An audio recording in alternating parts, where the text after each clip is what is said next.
जब इस मार्ग में आ गए तो कई बार सत्संग में समझाया, संतवाणी से, शास्त्रों के प्रमाण से, कि आप भोजन केवल उतना ही पाइए जो बिना औषधि के आपकी आंतें पचा ले और कब्ज ना होने पावे। यदि आप रसेंद्री के स्वाद के वशीभूत होकर के प्रसाद खूब ग्रहण कर लिए, वातों की सामर्थ्य नहीं है, क्योंकि आप क्रियारत नहीं हैं। अब अभी आपको 8-10 घंटे बराबर क्रिया करनी हो तो पच जाएगा गरिष्ठ पदार्थ, पर आपको क्रिया तो करना नहीं है। ऐसी रसेंद्री के स्वाद के वशीभूत होकर अधिक प्रसाद पालेंगे तो आपसे दिनचर्या नहीं होगी, उदास रहेगा मन। कब्ज होने पर भजन में रुचि नहीं रहती, कब्ज होने पर प्रमाद स्थिति रहती है। इसलिए साधक किसी औषधि से कब्ज निवारण का उपाय नहीं है। ये बहुत सावधानी की जरूरत है। ये बिल्कुल सहज सरल बात आपको बता रहे हैं। यदि कब्ज रहित होना है तो प्रातः काल उठ करके सबसे पहले भगवद स्मरण, गुरुदेव को प्रणाम, वृंदावन को प्रणाम, संतों का स्मरण, फिर पानी को गर्म कीजिए। आधा लीटर, पौन लीटर, 1 लीटर, 1.25 लीटर, जितनी तुम्हारी पीने की सामर्थ्य है। रुचि नहीं कह रहे, पी सकते हो। ऐसा गर्म नहीं, चाय जैसा, हल्का गर्म करके और वज्रासन में बैठ करके आराम आराम से पीजिए। 15 मिनट वज्रासन में बैठकर धीरे धीरे पीजिए। थोड़ा टहलिए उस पानी पीने के बाद, फिर सो जाइए। आप अगर 1-2 दिन की बात हो तो आप कि चलो हमें वहां लघुशंका जाना पड़ेगा, पानी नहीं पीते हैं, तो आप बीमार हो जाएंगे। आंतों को जरूरत है मल रहित होने की, नहीं वो इतनी हीट पैदा करेंगे कि आपके गुदाद्वार में रोग हो जाएगा, आपको गैस बनने लगेगी, एसिडिटी, आपको कई परेशानियां आ जाएंगी। फिर आप भजन क्या करेंगे, सत्संग क्या सुनेंगे? साधु की, उपासक की, साधक की एक दिनचर्या होती है। ऐसा नहीं होता कि मनमानी आचरण। आपकी दिनचर्या सही नहीं तो आपका भजन कहां से सही होगा? आपका जब पेट साफ रहेगा तो आप आराम से प्रसन्न मुद्रा में भजन कर सकते हैं। आपकी आंतों की सामर्थ्य ये समोसा, चटनी और ये मूंग का हलवा, ये विविध प्रकार के पदार्थ पचाने की नहीं है। ये उनकी है जो बहुत मेहनत करते हैं, किसान हैं, सेवा कार्यरत हैं। आपको तो बस मूंग की दाल या घिया की सब्जी और 2 रोटी प्राण पोषण के लिए चाहिए। प्रसाद पाने के बाद आपको लगे कि मैं अभी 2 रोटी पा सकता हूं, इतने में बंद कर दो, क्योंकि हमें पानी भी इसमें डालना है, वायु के लिए भी खाली रखना है, पूरा यहां से नहीं ठांस लेना है। इसके बाद तुम घूमो वैद्यों के पास कि कब्ज है, पेट में गर्मी है, धातु रोग हो गया है, ये सब लक्षण तुम्हारी प्रमाद स्थिति के हैं। मनमानी आचरण। भागवतिक सत्संग के साथ साथ आपकी शारीरिक दिनचर्या के भी सत्संग हुए हैं। ऐसा नहीं कि ऐसी बात पहली बार बता रहे हैं। कब्ज रहेगा तो स्वाभाविक वीर्यपात हो जाएगा। आप गलती के आचरण करेंगे तो नस नाड़ियां इतनी शिथिल हो जाएंगी कि बिना किसी प्रयास के वीर्यपात हो जाएगा।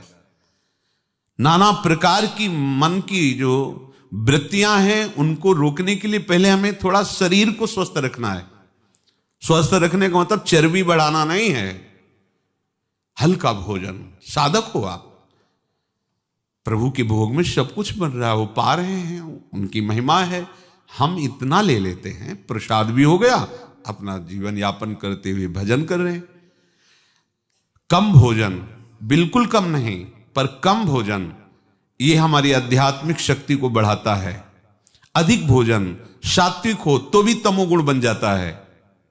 दूध सात्विक है, आप थोड़ा लेंगे सतोगुण प्रकट करेगा, और आप अधिक मात्रा में ले लेंगे, वही सतोगुण बढ़ाने वाला तमोगुण बढ़ा देगा, प्रमाद स्थिति ला देगा।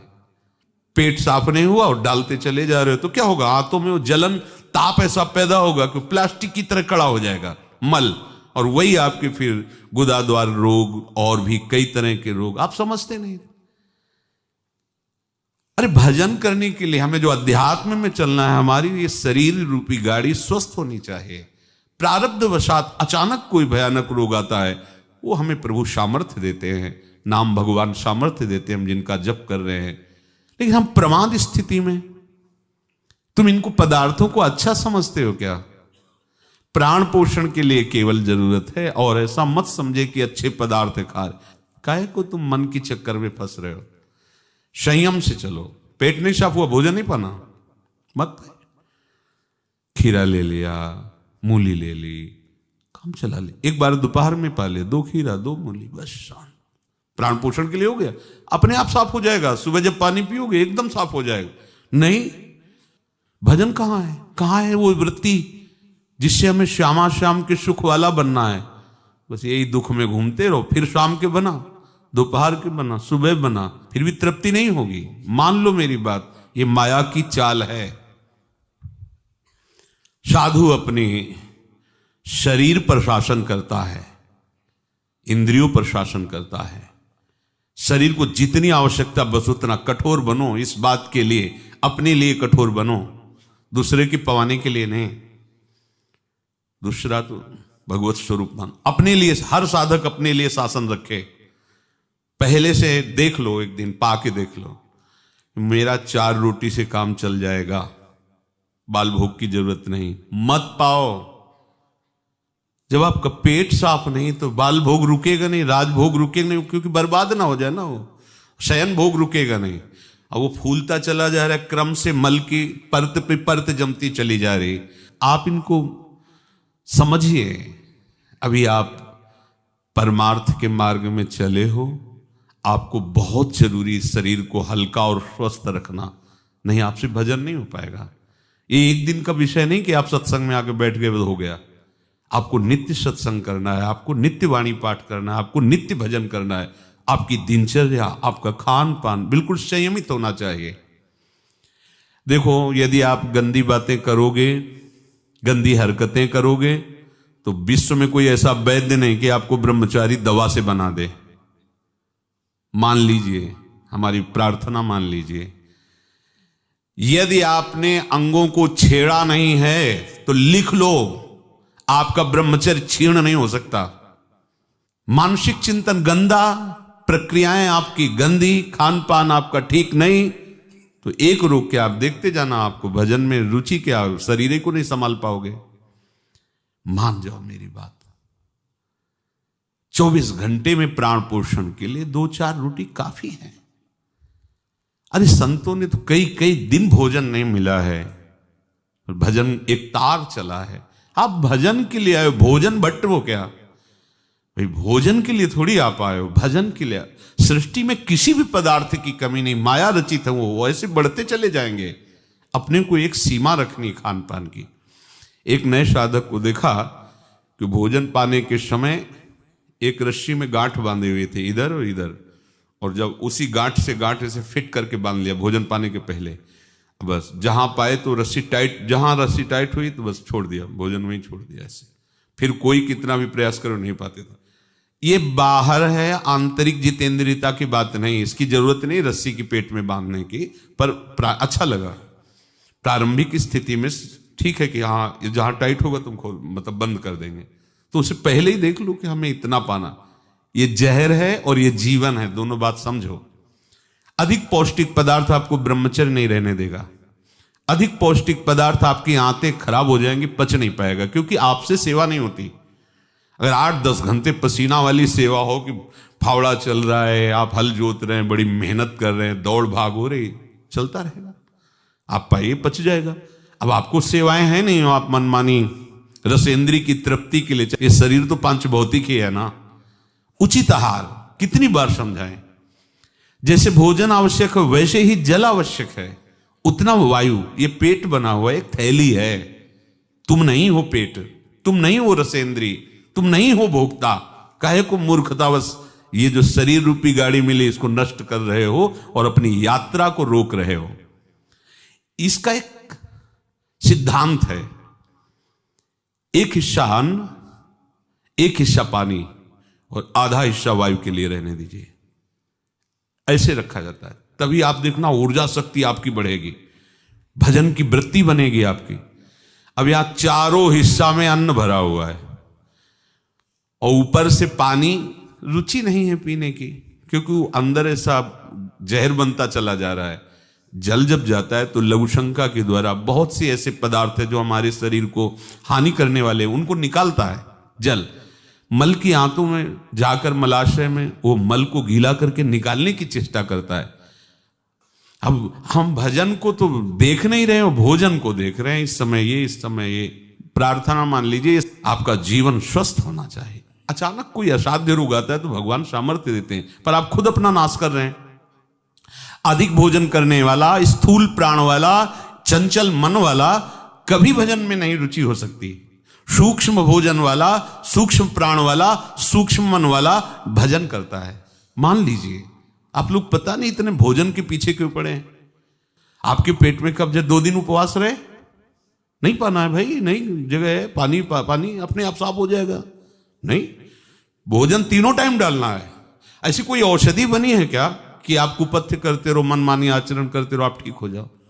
अगर बाई चांस किसी को ऐसा कब्ज है तो बताया है आपको, इस वर्षों सेवन की हुई औषधि, जब कभी ऐसा लगा तो छोटी हर 1 चम्मच और 1 चम्मच इसबगोल की भूसी उसमें मिला लीजिए। शाम के 200 ग्राम 250 ग्राम गुनगुना दूध से ले लीजिए। ये ऐसी है कि आपको बार बार परेशान नहीं करेगी, पर ये धीरे से आपके कब्ज को, क्रम को नष्ट कर देगी। जो अंदर बना हुआ कब्ज है वो धीरे धीरे कई दिनों तक बराबर लेते रहिए। पकवान, गरिष्ठ पदार्थ ये उपासक के लिए वैसे ही अनुकूल नहीं, भले कब्ज ना होती तो भी अनुकूल नहीं। आप मूंग का हलवा पाएंगे, आप बादाम पिस्ता पड़े हुए पदार्थ पाएंगे, आप भजन करेंगे कैसे? मतलब क्या केवल रसेंद्री की तृप्ति ही हमारा उद्देश्य है क्या? कैसे तुम्हें ये बात अच्छी लगती है कि हमें पदार्थ भरपेट पाने? अरे हमें भरपेट भजन करना है। अब वो तो देखने को नहीं मिलती वो बात जो पुराने साधकों में एक जलन होती है, एक ताप होता है भगवत प्राप्ति के लिए। हर समय भजन के लिए व्याकुल रहता है, उपाय करता रहता है, नई नई युक्तियां सोचता है भजन के लिए। और हम नई नई युक्तियां सोचते हैं भोजन के लिए। आज ये कब तक खाते रहोगे? शरीर को कब तक पोषित करते रहोगे? मरेगा, नष्ट होगा। जिस काम के लिए है वो काम बना लो। ये तुम्हारा शरीर नहीं है, तुम शरीर नहीं हो, ये नष्ट होगा, मान लीजिए। आप यदि गलत क्रिया नहीं कर रहे हैं और आपका पेट साफ है तो विश्वास मानो, ये ब्रह्मचर्य वो चीज नहीं कि स्वाभाविक नष्ट होती जाए। जिनको ये है कि होती है, तो यदि 8 दिन में आपने नष्ट किया है और अब आप रोकना चाहते हैं तो वर्षों आप नहीं रोक सकते। वो 8 दिन 10 दिन के अंतर्गत नष्ट होगा, स्वाभाविक नष्ट होगा। अगर आप छेड़ेंगे नहीं तो धीरे धीरे अंतराय बनता चला जाएगा, एक दिन आप ब्रह्मचारी हो जाएंगे। अगर आप कोई ऐसी गलत क्रिया करते हैं, गलत आहार करते हैं, तो ही ऐसा है। नहीं, ये कोई ऐसी नहीं कि स्वाभाविक प्रवाहित होता रहे, ऐसा नहीं। ये आपकी गलती का परिणाम है। आपने बहुत ही गलत कार्य किए, अपने ऊपर गलत किया, इसीलिए आपकी ये दुर्दशा है कि आपकी धातु जाते। ये धातु रोग जानते हो किनको होते हैं? विषयी पुरुष को, पामरों को, जो नीच प्रकृति से नीच क्रियाएं करते हैं। ऐसे ये धातु कोई ऐसी चीज थोड़ी कि स्वाभाविक निकल जाती है, ऐसा नहीं है। एक मनोवाह नाड़ी है अंदर। भीष्म पितामह जी परम ब्रह्मचारी हैं, वो वर्णन करते हैं। अगर उसको ताप नहीं पहुंचा मनोवाह नाड़ी को तो वीरपात हो ही नहीं सकता। ये तभी पात होता है जब उसका ताप की 2 प्रक्रियाएं, पहला चिंतन, दूसरी क्रिया। अगर आपने कामाशक्त होकर चिंतन किया तो कामाग्नि मनोवाह नाड़ी को ताप से युक्त कर देगी। अब वो क्रिया हो ना हो, वो आपका नष्ट हो जाएगा। आपने कोई क्रिया की तो नष्ट हो जाएगा, नहीं कोई सवाल ही नहीं उठता। ये नई नई अवस्था के बच्चे धातु रोग से ग्रसित हो रहे हैं, कमर दर्द कर रही है, आंखों में कम दिखने लगा है, ये परेशानियां वो परेशानियां। इसका कारण आप हैं। आप देखिए ना, इस विषय पर कोई चर्चा नहीं करना चाहता, ना सुनना चाहता है। केवल पशुवत आचरण के लिए छूट मिल जाए बस, सावधान रहिए। ये जीवन खिलवाड़ नहीं, चाहे आप गृहस्थ हो चाहे विरक्त हो। ये जो ब्रह्मचर्य है ये आपको अच्छा गृहस्थ बनाएगा, ये ब्रह्मचर्य आपको अच्छा उपासक बनाएगा। अगर आप इसको यूं ही छीण करते रहे, चाहे गृहस्थ हो या विरक्त हो, तो आप किसी काम के नहीं रह जाएंगे। ध्यान रखना, किसी काम के नहीं रहे। कुछ दिनों के बाद आपके शरीर में जगह जगह पीड़ाएं होने लगेंगी, चिंतन आपका सामर्थ्यशाली नहीं रह जाएगा, स्मृति शक्ति आपकी लोप होने लगेगी, और जिसे आज की भाषा में डिप्रेशन कहते हैं उसके शिकार हो जाओगे। देख लेना, आप देख लेना, मान लेना। ब्रह्मचर्य ऐसी सामर्थ्यशाली, एक बार श्लोक बोलो कंठस्थ हो जाएगा। अगर शरीर स्वस्थ है, कोई अन्य औषधियां या अन्य इस तरह के विकारात्मक पदार्थ अंदर नहीं जाते, और ब्रह्मचारी तो एक बार पूरी बात बोल लो, चाहे जब सुन लेना हो, जीवन में सुनाई दे देगी। आपको स्मृति नहीं, प्रभु की स्मृति नहीं, आपको अपनी दिनचर्या की स्मृति नहीं। साधक का दर्शन मात्र सुख प्रदान करता है। कैसा स्वरूप होता जा रहा है, कैसी आपकी भावना बनती जा रही, कैसी आपकी दिनचर्या होती जा रही, कभी लौट कर देखो ना अपने जीवन में। सबसे प्रार्थना है, केवल प्राण पोषण के लिए ही भोजन है, स्वाद के लिए नहीं है। ये इंद्रियों के विषयों में मत फंसो। कुछ दिन तो आप ऐसा करके देखो। अब ऐसा भी नहीं कि हट करके आप शरीर को नष्ट करने वाला चेष्टा शुरू कर दो, वही हम आधी रोटी पाएंगे या ऐसा नहीं, तो कै दिन चलेगा। युक्ताहार विहार से उचित भोजन करो। कई बार कहा है, शरीर को यदि कमजोरी महसूस हो रही तो दूध ले लिया, नहीं महसूस हो रही तो हाथ जोड़ दिया। नहीं, आवश्यकता नहीं, जब होगी तो ले लेंगे, घर ही तो है ना। आवश्यकता है फल ले लीजिए, नहीं आवश्यकता है नहीं डालेंगे शरीर में। फल क्यों डालें, जरूरत नहीं तो हम क्यों डालें। हम जितनी आवश्यकता उतना भोजन पाया, नहीं तो राधे श्याम और पाइए आप। हमारा एक बार से काम चल जाता भोजन से, नहीं पाना 3 बार बाल भोग राजभोग, सब क्यों आप इस पे परेशान हो रहे। ऐसी ये दिनचर्या आप लोगों की कोई भी हो ठीक नहीं है। आप भगवदाकार वृत्ति नहीं कर पाएंगे। वृत्तियां तो वही, चाहे शरीर में लगा लो चाहे प्रभु में लगा लो। तो यहां प्रभु कह रहे हैं, योन्ता सुखोन्तरा रामस, जो केवल अपने आराध्य देव के सुख में सुखी रहता है, आराध्य देव के सुख वाला है। और यहां विषयों के सुख वाला हम बनना चाहते हैं और चलते हैं परमार्थ के मार्ग पर। सावधान रहिए, बाह्य विषय दुख योनया हैं। आप देख लीजिए, भगवान के वचन हैं, इनसे दुख ही प्रकट होगा। उचित आहार, बहुत संयम चाहिए साधु को, बहुत संयम चाहिए। चाहे साधु का मतलब हम केवल भेष से नहीं ले रहे, साधुता के मार्ग से ले रहे हैं, भगवत प्राप्ति के मार्ग से ले रहे हैं। ये आहार विष भी है और अमृत भी है, दोनों बातें जान लीजिए। क्षुधा रूपी व्याधि की केवल चिकित्सा भोजन से करनी है। ये विलासिता बंद करो अपनी जबान की। बनने को सृष्टि में सब कुछ है, सब कुछ के भोक्ता हो क्या तुम? ऐसे श्री जी की रसोई में सब कुछ बन रहा है, तुम सबके भोक्ता हो क्या? प्रसाद में वो देखा जो हमारी आते पचा सकती, थोड़ा डालो, रात दिन भजन में रहो। जो अधिक भोजन करने वाला है वो मानसिक निरंतर नाम जप नहीं कर सकता, पक्का नहीं कर सकता। बातें बनाने से नहीं होती, जब मार्ग में चला जाता है तब पता चलता है। अगर आप अभी सावधान नहीं हुए तो आगे चलकर आपका शरीर और गिरेगा अवस्थागत, और भी रोग आ सकते हैं। फिर आप क्या करेंगे? मन प्रभु में नहीं लगाए तो फिर आप क्या करेंगे? गया ना जीवन। हमें वर्तमान में अपनी साधना का फल देखना है। आगे भगवत प्राप्ति होगी, प्रेम में डूबेंगे, वो प्रभु जाने। हमें वर्तमान में ये फल देखना है कि मेरा हर समय भजन होता है कि नहीं होता। जो उपासक केवल भगवत सुख में मगन रहता है, हमारा सबसे बड़ा साधन का फल है स्मृति। निरंतर हमारा चिंतन, चेष्टाएं, मनन, कथन, श्रवण मेरे प्रभु का ही होता है कि नहीं? प्रमाद स्थिति वाला कर सकता है। पेट बढ़ता चला जा रहा है, चर्बी शरीर की बढ़ रही, उठने झुकने में परेशानी, भजन करोगे? ये ऐसा क्यों हो रहा है? बिना आहार के हो रहा है क्या? अभी चलो आप ठीक से, अभी सूख जाओगे, अपने आप सही हो जाओगे, तुमको कोई दवा खाने की जरूरत नहीं है। आपका तप बढ़ेगा, आपकी पवित्रता बढ़ेगी, आपका तेज बढ़ेगा, आपका भजन बढ़ेगा। अल्पाहार करो, शांत प्रसन्न रहोगे। देखो ना, जब पेट साफ हो और शरीर स्वस्थ हो, शांत एकदम, मन बुद्धि एकदम सतोगुण में स्थित है, आनंद आ रहा है, 2 रोटी दोपहर के ले ली, 2 रोटी शाम के ले ली, खूब भजन करो। बनने को कुछ भी बने, यही तो खास बात है। हर वस्तु उपस्थित है, लेकिन आपको केवल अपने जीवन पोषण के लिए लेना है। यह थोड़ी कि सब कुछ है। यही आपकी जितेंद्रियता की परीक्षा है। जो अच्छे पदार्थ बने उनकी अच्छी भावना मत रखो, वो तुम्हारे भजन के नाश का कारण बनेंगे। यह हम अनुभव की बात कहते हैं। थोड़ा ले लिया, कभी बाई चांस वाली बात अलग है।